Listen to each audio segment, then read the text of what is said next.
You are listening to the Become a Guitarist Today podcast with Adam Roach. Hey, what's happening? This is Joey Allen from Warrant, and you are listening to the Become a Guitarist Today podcast with Adam Roach. Turn it up. Hello. I can't video as I'm driving. Oh, that's all right. No problem. All right. Thanks for doing this for us. You're welcome, man. Yeah. So you're coming down next week to I am. Look, Down Under to celebrate the 50th anniversary of Burn. I am. I'm looking forward to it. Yeah, it's going to be fantastic. So now, have you been doing this show for this year, like quite a while?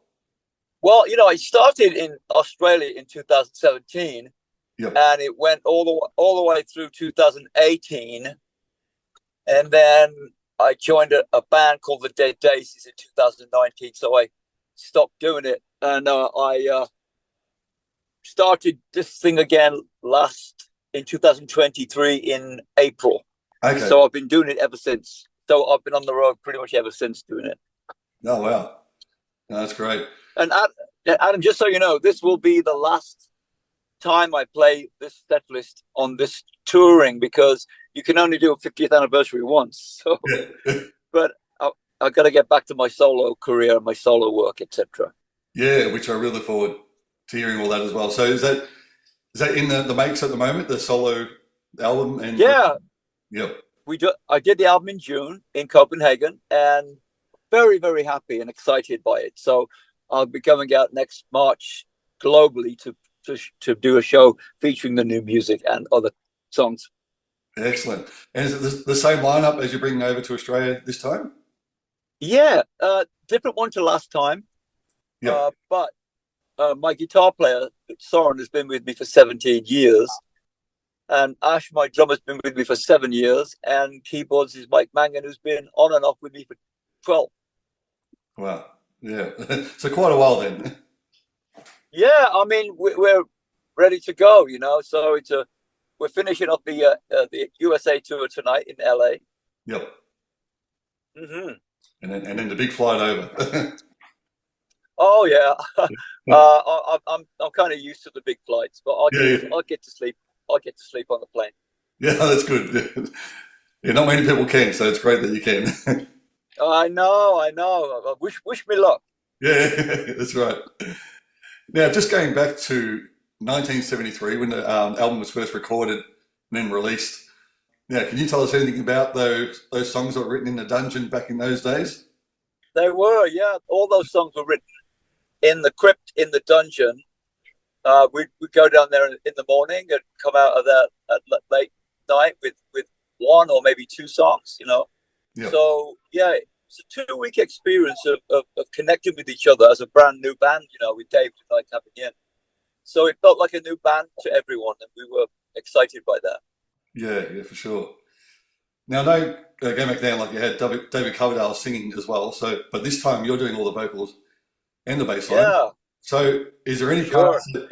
Is there any parts that you found a little bit tricky to sing and play, knowing that originally it was just bass? I don't think so. I think I really enjoy. Look, I would prefer if we could do it together, but he's not able to do that. So here I am, coming back to Australia to do those songs, and I enjoy singing all of it. But again, I would love to sing with David, but that's not going to happen. Yeah, for sure. Yeah. So, have you had any correspondence with David recently about doing anything? Yeah, we speak all the time. He's busy right now, remixing and whatever. He's doing a bunch of, I don't know if you've seen on the internet, but he's doing a whole Whitesnake revisited stuff, So he's really busy doing that. Now, also your the other band, the Black Country Communion. Right. So we've Joe Bonamasso for that one. I've heard he's over 500 guitars. Now, have you had a tour of his factory? Yeah. I've been to his house. I can't really say how many are there, but it's a heavily guarded house. Let me tell you that. So yeah, Joe's. I think he's got all the exclusive vintage guitars. I think he owns them all. Wow. Now, another amazing guitarist that I really love is Joe Satriani as well. And Sure. So I know you did the album with him, What Happens Next. So just wondering, with that Yes. album there, did he just give you like free reign to, do whatever, or did he have the parts already written out?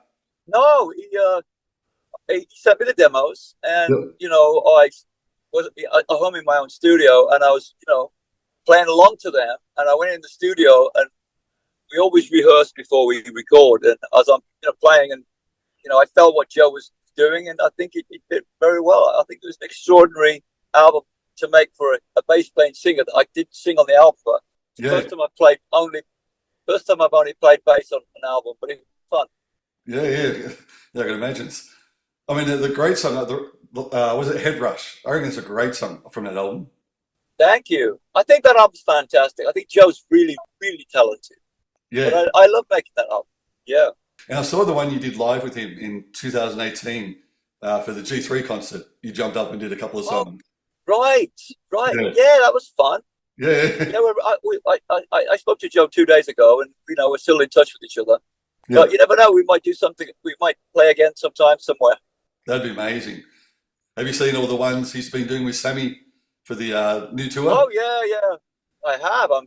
It sounds really good. I'm really happy that they're able to go out there and do that material. So it's good for the fans and good for the band. Yeah, yeah, definitely. I think he's doing a great job. I mean, a lot of people have said, different things, but I think what he's doing, his version of Van Halen, I think it's fantastic. I agree. I really do. Yeah, and I mean, hopefully they bring it to Australia with either, Kenny or Jason, whoever's available to play drums, I guess. I believe that. Well, no, I can't say for sure, but I think that will happen because it's going to be a global thing. So Yeah, I'm just really happy for. I mean, Kenny's one of my closest friends, and of course, Jason. I know Jason since he was in diapers. yeah, yeah, So they got the blessing of two great drummers there. yeah, exactly. That's right. Now, one of my friends is a huge fan of yours, and he's got some photos with you. And he actually, Okay, yeah, so he's got a little question here for you, if you don't mind. So, sure. so the first thing was, do you have a favorite bass guitar that you sold or lost and wish you could have back? Oh my God! The one I had in Deep Purple, the Precision Natural Finish. I was traveling through Chicago in 1977, and the bass wasn't there when I went to collect it, and that's the one I really miss. Because that was a very important bass for me in that period. Now I've got another question going right back because I'm a guitar teacher. That's my full-time job. So over the Right, last 30 years or so, it's always been the first song people learn is "Smoke on the Water," of course. right, But now right, going back to when you very first started playing guitar, what, about 11, I think it was, you said. right. Now, do you remember any of the first songs that you learnt how to play? Well, it would be Beatles. Yeah, I was a big fan of the Beatles. Anybody in my generation, especially pre-teens, were either the Beatles or the Stones. So for me, it was the Beatles. Now, another one I noticed you did a little performance with, another one of my favourite singers was Stevie Wonder, which I saw he called you his favourite Yeah. white singer. Look, I've known Stevie since 1970. Uh, I was in the studio making Stormbringer, and he was in the studio making some album, and I Mm. met him in the bathroom. I met him in the bathroom. I invited him to come and see us perform, sort of vocals, and we became really close friends, and we've been that way for 5 decades. Can you believe it? I love him very much, very Yeah, very much. I mean, and to call you his favourite white singer, that's a big privilege. Well, when I read that in the magazine, I'm thinking, well, wow, yeah. So yeah, I mean, look, it's a beautiful sentiment from him, and I really respect him, and I am his student, always will be. Yeah, yeah, that's right. Now, just going back to the Australian tour coming up, so I know you're doing the whole album, isn't it, of Burn? Well, I'll do 5 songs, Adam. Oh, five The rest will songs. be other stuff. For me, Yep, I didn't want to do the whole Purple album, the yep, album Burnt, but I decided to do 5 deep, elongated versions. Like Purple used to jam a lot, as you know, yeah, and my band do the same kind of thing. So it's a 5-song burn set and extra songs. So will it be extra like Deep Purple or extra just anything in general that you play? Oh, it's a night of Deep Purple Mark 3, Mark 4. Okay. Absolutely. Yep. Exclusive. Awesome. Yep, for sure. Now, Anthony had one more question. He was just saying that Sure. your performance that you did at the John Lord Memorial in 2014, Right. where you got to play 3 Deep Purple songs, and he said, Yes. like you also, it was your public thank you to John Lord, also with the orchestra. So you think Absolutely. he really would have loved that? I look, John and I wrote that song in the wee hours of the morning in Munich on Come Taste the Band, and you know, we enjoyed writing that piece of music. You know, it's the Yeah. chord changes I really love, and we were very happy about what look. It's a great song, and it was an honor to sing it at the Albert Hall. You know, and I really did enjoy the moment. And by the way, I felt John's spirit with me for sure. Mm. Yeah, that's really good. So basically now, so you got the Australian tour, and then after that, I guess it's concentrating on the album coming out. So what you say it'll be next year? Is that right? Yeah, I mean, I'm going from Australia to Dubai, where I shall do a concert in Dubai. When I get home, Yeah. this show will never, yeah, well, it won't be played again for some time. You know, Yeah. I've been doing it now for 18 months, and I need a break, of course. But I'm really enjoying doing it, Adam. It's like a very on the spot performance there. So I think hopefully everyone will enjoy it. Yeah, I'm sure they will for sure. Excellent.